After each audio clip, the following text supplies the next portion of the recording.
Before we dive into tonight's terrifying story, make sure to like this video, subscribe, and turn on notifications so you never miss a scary upload.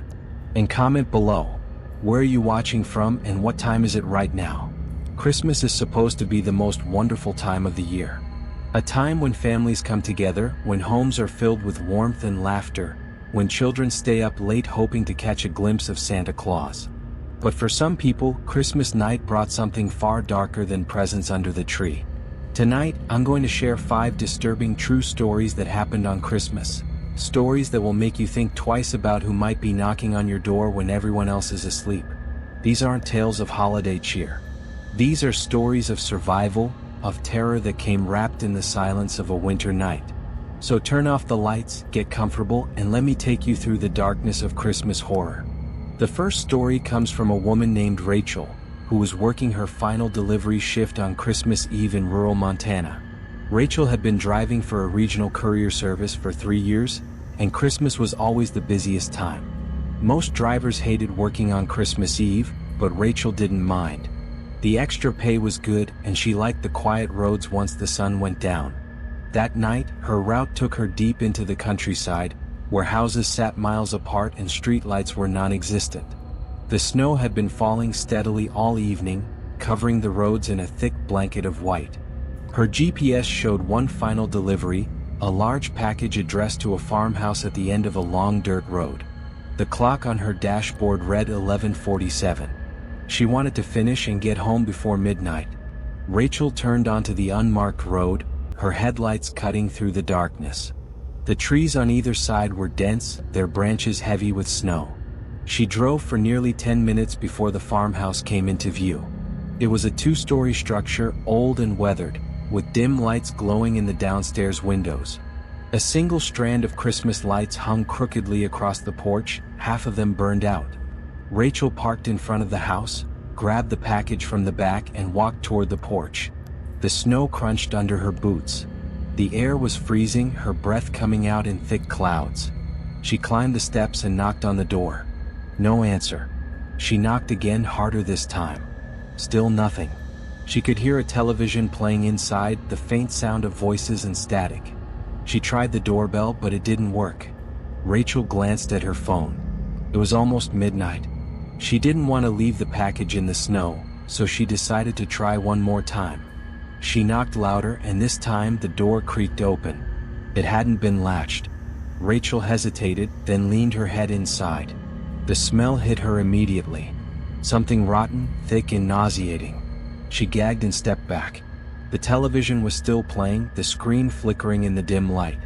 She called out, asking if anyone was home. Her voice echoed through the house. No response. Rachel felt a cold knot forming in her stomach. She should leave. She should get back in her van and go. But something stopped her. Maybe it was concern, or maybe it was just curiosity. She pushed the door open wider and stepped inside. The living room was a mess. Furniture overturned, shattered glass on the floor, dark stains on the carpet that looked too much like blood. Rachel's heart started pounding. She pulled out her phone and dialed 911, but there was no signal. She was too far out in the country. She turned to leave, and that's when she heard it. A low, scraping sound coming from upstairs. Something heavy being dragged across the floor. Rachel froze. Her instincts screamed at her to run, but her legs wouldn't move. The scraping stopped, and then she heard footsteps.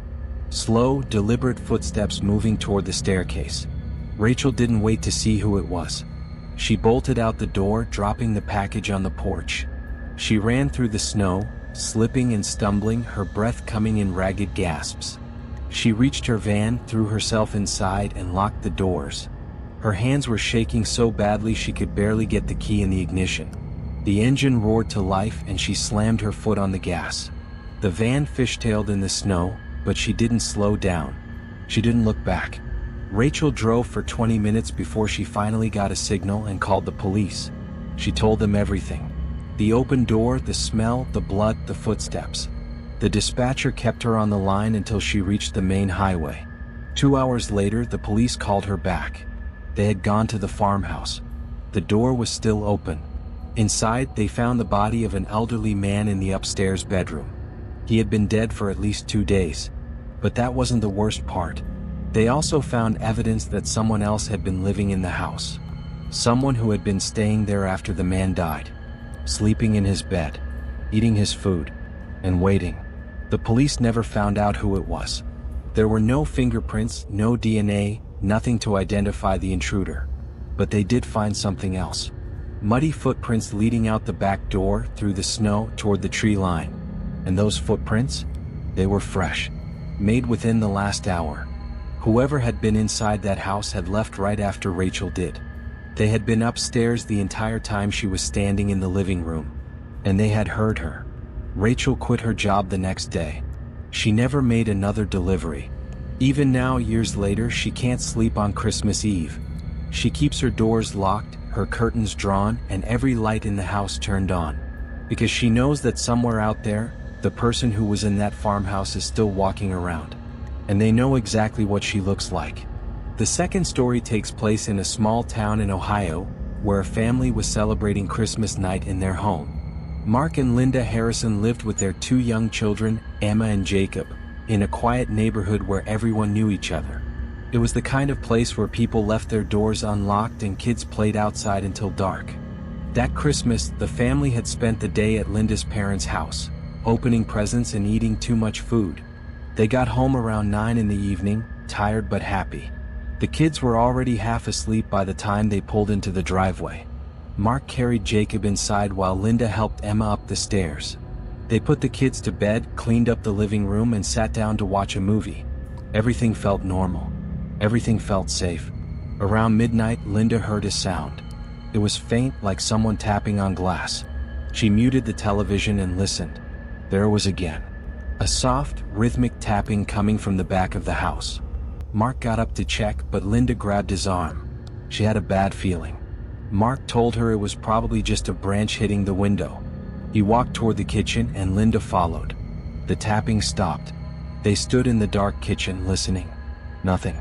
Mark turned on the light and that's when they saw it. A handprint on the sliding glass door. A large, dirty handprint pressed against the glass from the outside. It hadn't been there earlier. Mark's face went pale. He walked closer to the door and looked out into the backyard. The motion sensor light should have turned on, but it didn't. The yard was pitch black. Linda whispered that they should call the police. Mark agreed. He pulled out his phone and dialed, his eyes still fixed on the glass door. While he was talking to the dispatcher, Linda noticed something else. The handprint wasn't alone. There were streaks on the glass, like someone had been dragging their fingers down the surface. Slowly. Deliberately. The police arrived within 10 minutes. 2 officers searched the backyard with flashlights, checking the fence line and the shed. They found footprints in the snow leading up to the sliding door, then circling around the side of the house. But the prints didn't lead away. They just stopped. Right at the edge of the driveway. Like whoever made them had simply vanished. One of the officers suggested it might have been a drunk neighbor playing a prank, but Mark didn't buy it.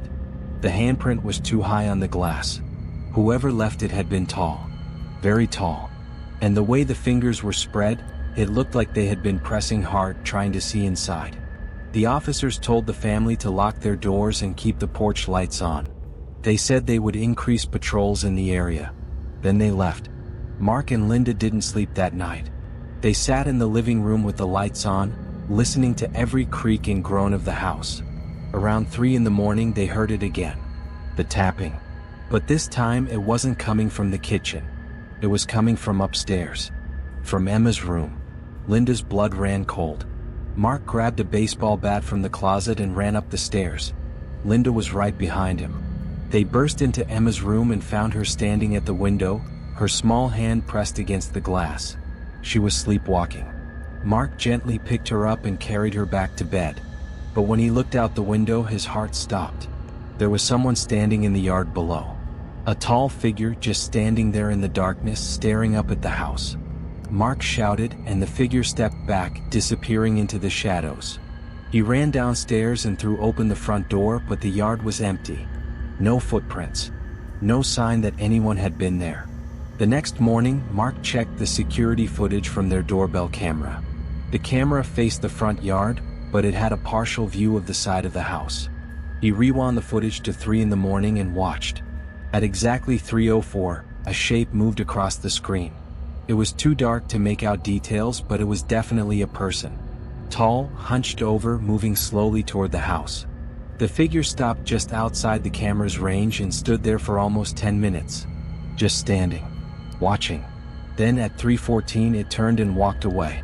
But here's the part that made Mark's stomach drop. Before the figure left, it raised one hand and waved. A slow, deliberate wave. Like it knew the camera was there. Like it knew they were watching. The Harrisons moved out of that house 3 months later. They never found out who was in their yard that night. The police reviewed the footage but couldn't identify the person. There were no other reports of prowlers in the neighborhood. It was like whoever had been there had chosen them specifically. And even now, years later, Mark still checks the locks on every door and window before bed. He still looks out into the yard, half expecting to see that tall figure standing in the shadows, waiting. Because deep down he knows the truth. Whoever was outside their house that Christmas night wasn't finished. They were just getting started. The third story comes from a man named David, who spent Christmas alone in his apartment in Seattle. David was in his late 20s, working a dead-end job and struggling to make ends meet. He didn't have family nearby, and most of his friends had gone home for the holidays. He didn't mind being alone. In fact, he preferred it. Christmas had always felt like a performance to him, a forced display of happiness that he didn't buy into. So he spent Christmas night the same way he spent most nights. Ordering takeout, watching movies, and scrolling through his phone. His apartment was on the 4th floor of an old building, the kind with thin walls and creaky floors. He could hear his neighbors moving around, their muffled conversations and footsteps. But that night, the building was unusually quiet. Everyone had gone away for the holidays. Around 10 o'clock, David heard a knock on his door. It wasn't loud, just 3 soft taps. He wasn't expecting anyone. He looked through the peephole, but the hallway was empty. He figured it was a neighbor knocking on the wrong door and went back to his movie. 10 minutes later, another knock. 3 taps, same rhythm. David opened the door this time, but the hallway was still empty. He stepped out and looked both ways. Nothing. The stairwell door at the end of the hall was closed. He went back inside, locked the door, and tried to shake off the uneasy feeling creeping up his spine. He told himself it was just someone messing around. But the knocking didn't stop. Every 10 minutes, like clockwork. 3 soft taps. David stopped answering. He turned up the volume on his television and tried to ignore it. But the knocking continued. 11 o'clock. 11:10. 11:20. Each time he checked the peephole. Each time the hallway was empty. At 11:30 the knocking changed. It was louder now, more insistent. And it wasn't coming from the door anymore. It was coming from the wall. The wall that separated his apartment from the empty unit next door. David's heart started racing. The unit next door had been vacant for months. He had never seen anyone go in or out. He pressed his ear against the wall and listened. Silence. Then, slowly, the knocking started again. 3 taps. Right where his ear was pressed. David jerked back, his breath catching in his throat. Someone was inside the empty apartment. Someone was knocking on the wall, responding to him. He grabbed his phone and called the building manager, but there was no answer. He tried 911, but he felt stupid. What was he supposed to say? Someone was knocking on his wall? They would think he was crazy. So he waited. He sat on his couch, staring at the wall, waiting for the knocking to stop. But it didn't stop. It got worse. At midnight he heard a new sound. Scratching. Long, slow scratches against the wall, like nails dragging across the surface. David couldn't take it anymore. He grabbed a flashlight and went out into the hallway. He walked to the door of the empty apartment and tried the handle. It was locked. He knocked, his hand trembling.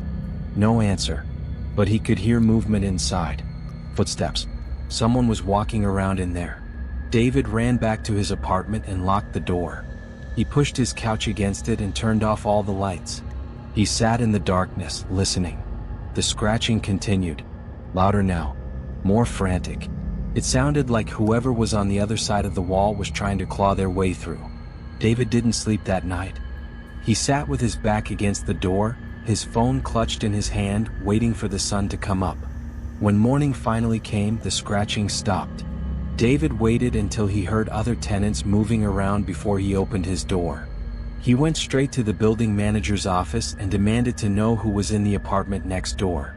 The manager looked at him like he was insane. He said the apartment had been empty for over 6 months. No one had the key except him. David insisted they check.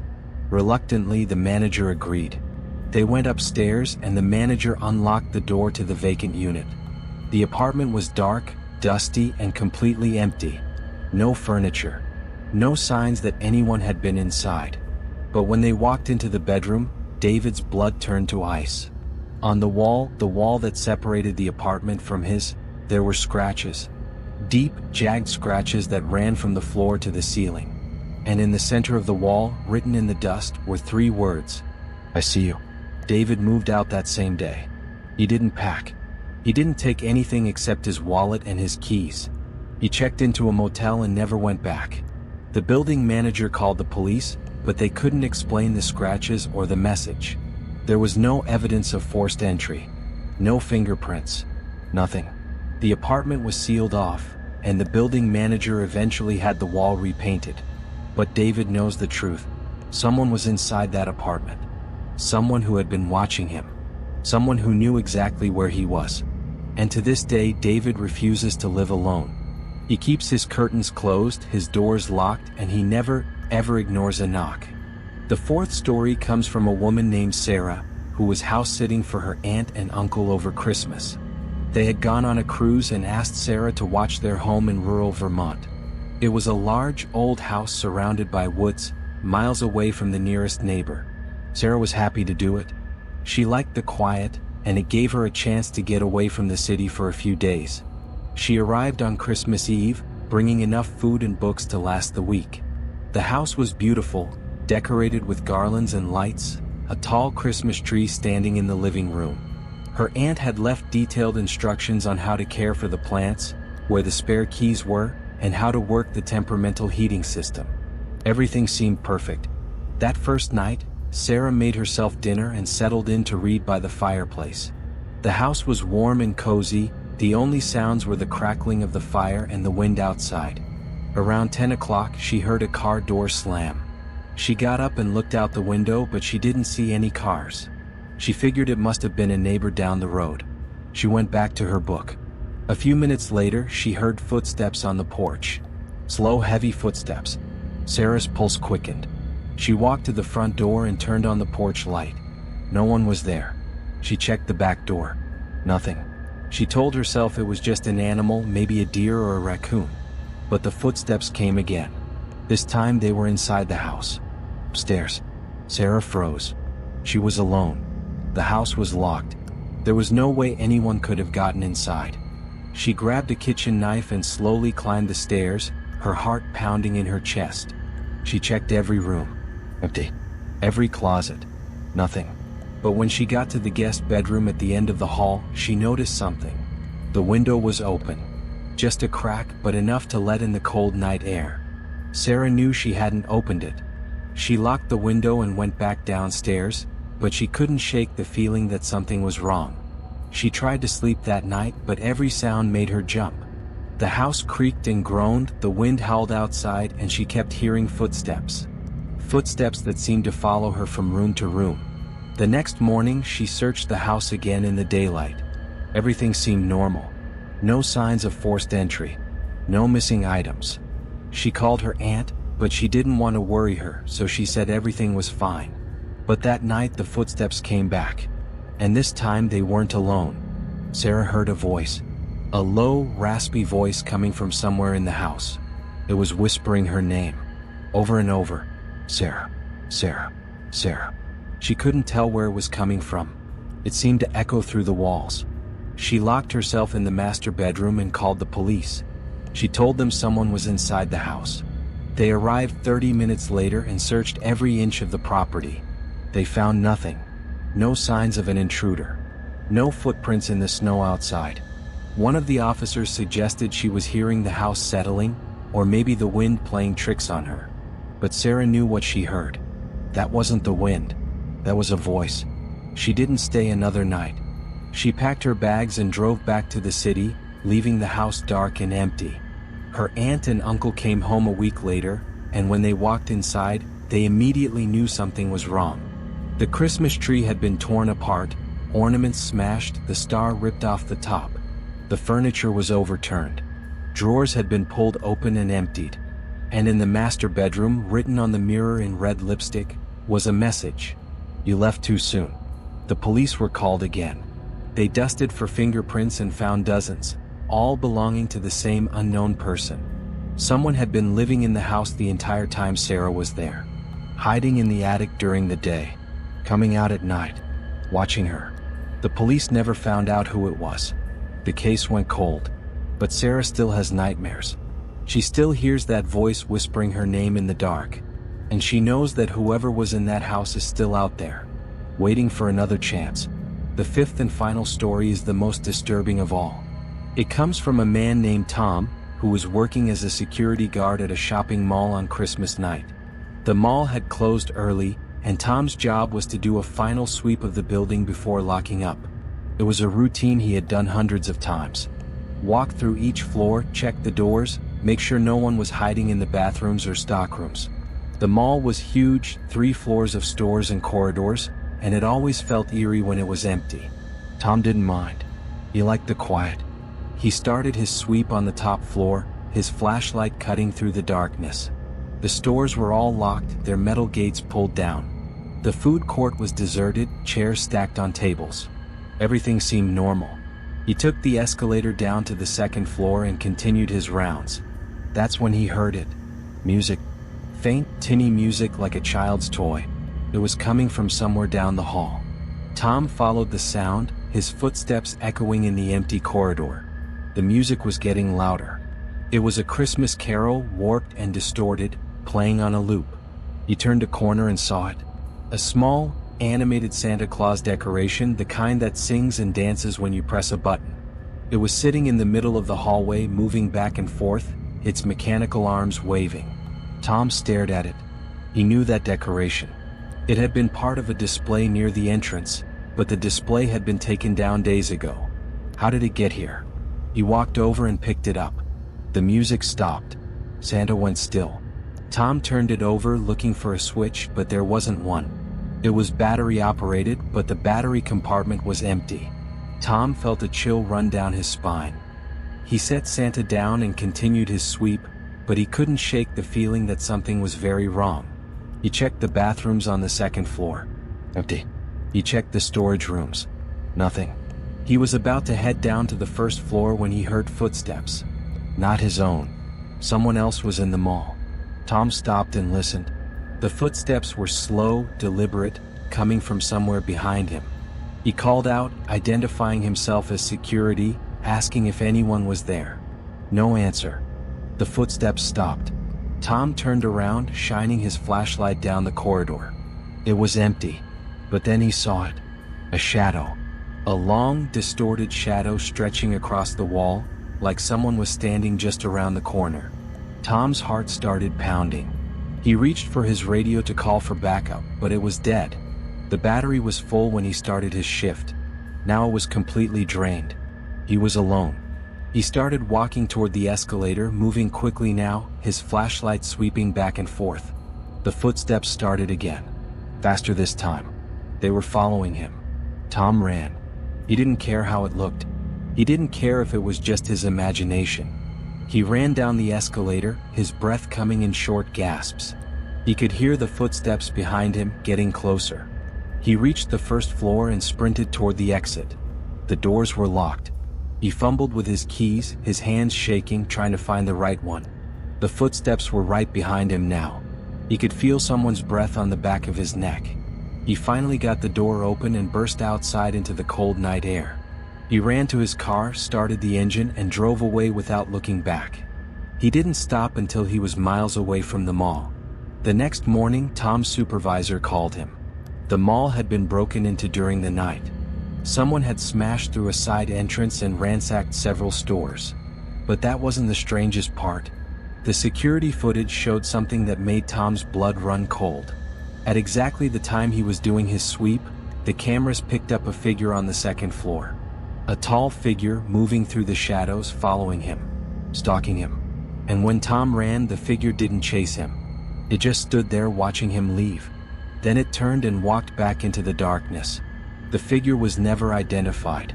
Tom quit his job the next day. He never went back to that mall. And he never worked another security shift. Because he knows that whatever was in that mall that night wasn't human. And it's still there, waiting in the dark, waiting for someone else to walk those empty halls alone. These 5 stories are a reminder that Christmas night isn't always filled with joy and laughter. Sometimes it's filled with fear. Sometimes the darkness outside your window isn't empty. Sometimes the sounds you hear in the night aren't just the house settling. There's something else. Something to watch. Something waiting. So this Christmas, when you're safe and warm inside your home, remember these stories. Remember Rachel running through the snow. Remember the Harrisons staring at the handprint on their glass door. Remember David hearing the scratching on his wall. Remember Sarah hearing her name whispered in the dark. And remember Tom running from the shadow that chased him through the empty mall. Because somewhere out there, these things are still happening. And they could happen to you.